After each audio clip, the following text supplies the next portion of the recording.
નમસ્કાર દોસ્તો, journey of ઇલેક્ટ્રિકલમાં આપ સૌનું હાર્દિક સ્વાગત છે.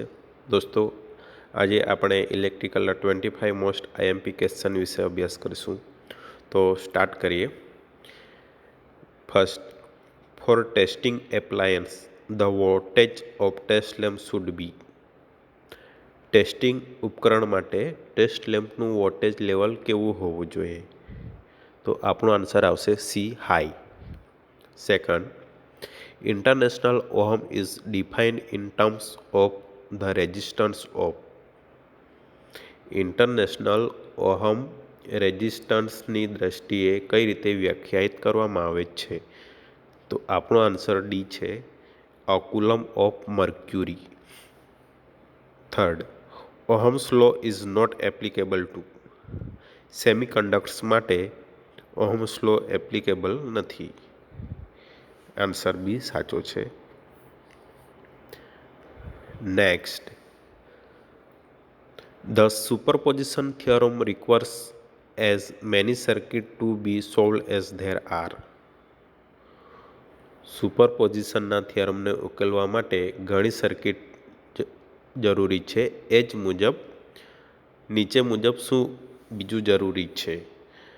તો source, nodes and mesh, source and nodes, source, D nodes. તો આપણો સાચો આન્સર રહેશે C, source. Next, electric displacement is a quantity. Electric displacement is a quantity, vector. આપણો આન્સર બી સાચો છે, વેક્ટર. નેક્સ્ટ,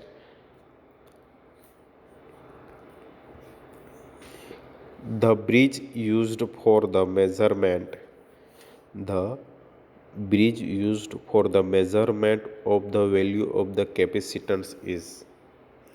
કેપેસિટન્સના મૂલ્યના માપન માટે વપરાતો બ્રિજ કયો છે? તો આપણો આન્સર સી સાચો રહેશે, screen bridge. Screen bridge. Next, when a magnetic is in motion relative to a coil, the induced EMF does not depend upon. સાતમો ક્વેશ્ચન છે, when a magnet is in motion relative to a coil, the induced EMF does not depend upon. જ્યારે કોઇલની તુલનામાં ચુંબક ગતિમાં હોય ત્યારે induced થતો EMF શેના પર નિર્ભર નથી? તો કે રેઝિસ્ટન્સ ઓફ ધ કોઇલ. કોઇલનું જે રેઝિસ્ટન્સ છે એમના ઉપર એ નિર્ભર નથી. આપણો આન્સર એ સાચો રહેશે. Next, the magnetic reluctance of material. The magnetic materials the magnetic reluctance of material. મટેરિયલનું ચુંબકીય reluctance decrease with the increasing cross sectional area of material. The magnetic reluctance of material. તો કે આપણો answer A decrease with increasing cross sectional area of material. A answer સાચો છે. Next, which part of the magnetic path requires largest MF. ચુંબકીય માર્ગના કયા ભાગને સૌથી વધુ EMFની જરૂર હોય છે? Which part of the magnetic path requires largest MF. ચુંબકીય માર્ગના કયા ભાગને સૌથી વધુ MMFની જરૂર હોય છે? તો આપણો આન્સર એ સાચો છે, air gap. Next, the area of hysteresis loss is a measure of. The area of hysteresis loss is a measure of. Answer C સાચો રહેશે, energy loss per cycle. Next, an open coil has infinite resistance and zero inductance. જો coil ખુલ્લી હોય તો infinite resistance અનંત હોય અને inductance 0 હોય છે. આન્સર બી સાચું છે. Next, as per Faraday's law of electromagnetic induction, and EMF is induced in a conductor whenever it. Electromagnetic ઇન્ડક્શનના ફેરેડેના નિયમ મુજબ અને EMF જ્યારે પણ તે કંડક્ટરમાં ઇન્ડ્યુસ થાય છે ત્યારે શું પ્રેરિત થાય છે? તો કે કટ્સ મેગ્નેટિક ફ્લક્સ કટ્સ થાય છે. આપણો આન્સર સી સાચો રહેશે. Next, the ratio of ampere hour efficiency to watt hour efficiency of a lead acid cell is. ખૂબ જ અગત્યનો ક્વેશ્ચન છે બેટરી ચેપ્ટરમાંથી. The ratio of ampere hour efficiency to watt hour efficiency of a lead acid cell is always greater than 1. Always greater than 1. Next, 5 2-volt cell are connected in parallel. The output voltage is. પેરેલલમાં 5 વોલ્ટના cell connected કરેલા છે, તો total એમનો output voltage કેટલો હશે? તો કે 2 voltage. કઈ રીતે? પેરેલલમાં છે મતલબ 5 + 5 + 5 5 ટાઈમ્સ એટલે 10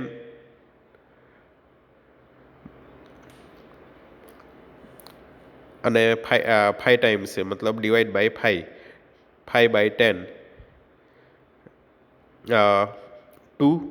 આન્સર 2 × 5 = 10. આપણો આન્સર આવશે 2. આન્સર સી સાચો છે. Next, the lead acid cell should never be discharge beyond. જે લેડ એસિડ સેલ હોય છે, આપણે જે સેલ વાપરીએ છીએ, બાઇકમાં વાપરીએ છીએ, 4 વ્હીલમાં વાપરીએ છીએ, એ લેડ એસિડ પ્રકારના સેલ હોય છે. તો એમની જે ડિસ્ચાર્જ કન્ડિશન છે એ કેટલા લેવલથી નીચે ના આવી જોઈએ? તો એમનો આન્સર છે આપણે 1.8 વોલ્ટથી નીચે ના આવી જોઈએ. તો આપણો આન્સર બી સાચો જ છે. Next, which of the following primary cell has the highest voltage. કયા પ્રકારનો સેલ છે કે જેમની કયા પ્રકારનો પ્રાઇમરી સેલ છે જે હાઈએસ્ટ વોલ્ટેજ ધરાવે છે? તો કે લિથિયમ પ્રકારનો જે સેલ છે એ. હાલ હવે ઇલેક્ટ્રિક વ્હીકલ જે બને છે, ઇલેક્ટ્રિક વ્હીકલ માટે જે બેટરી બની રહી છે એમાં લિથિયમ આયન પ્રકારના સેલ યુઝ કરવામાં આવે છે. તો એમની હાઈએસ્ટ વોલ્ટેજ પ્રાઇમરી જે સેલ છે એમની વોલ્ટેજ લેવલ હાઈએસ્ટ હોય છે. Next, pure inductive circuit is. Pure inductive circuit કયા પ્રકારની હોય? Pure inductive circuit takes power from the line during some part of the cycle and then returns back to it during other part of the cycle. આ question ઘણી વખત પૂછાયો છે, તો ખાસ ધ્યાન રાખશો. આપણો આન્સર સી સાચો રહેશે. Next, in a highly capacitive circuit the.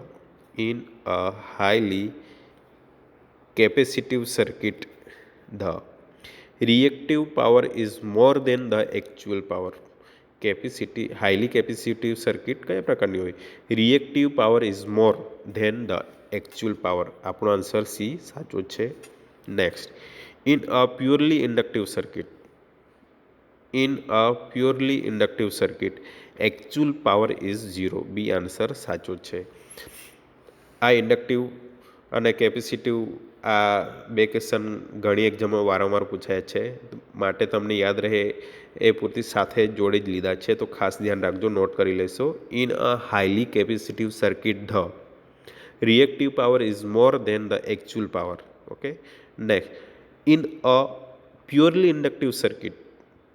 Inductive circuit actual power is 0. Okay. Next, skin effect occurs when a conductor carries current at frequencies. Skin effect, જ્યારે કંડક્ટર સ્કિન ઇફેક્ટ ઓક્યુર કરે છે, produce કરે છે, ત્યારે high frequencies સાથે current pass થાય છે. Okay, તો ડી આપણો આન્સર સાચો રહેશે, high. Next, in a DC generators lap winding is used for. DC જનરેટરની અંદર લેપ વાઇન્ડિંગ્સ શાના માટે યુઝ કરવામાં આવે છે? તો કે લો વોલ્ટેજ અને હાઈ કરંટ માટે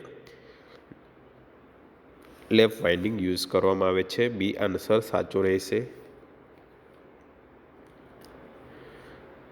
next, the path of a magnetic flux in a transformer should have.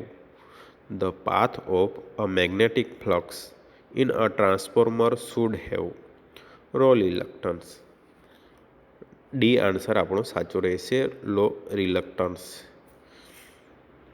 Next, open circuit test on transformer is conducted to determine. Open circuit test transformer ઉપર શા માટે કરવામાં આવે છે? તો કે કોર લોસીસ શોધવા માટે. નેક્સ્ટ, સી આન્સર આપણો સાચો રહેશે. Which of the following parts of a transformer is visible from outside. એવો કયો પાર્ટ છે કે જે ટ્રાન્સફોર્મર ઉપર આપણે વિઝિબલ એટલે કે જોઈ શકીએ, બહારથી જોઈ શકીએ?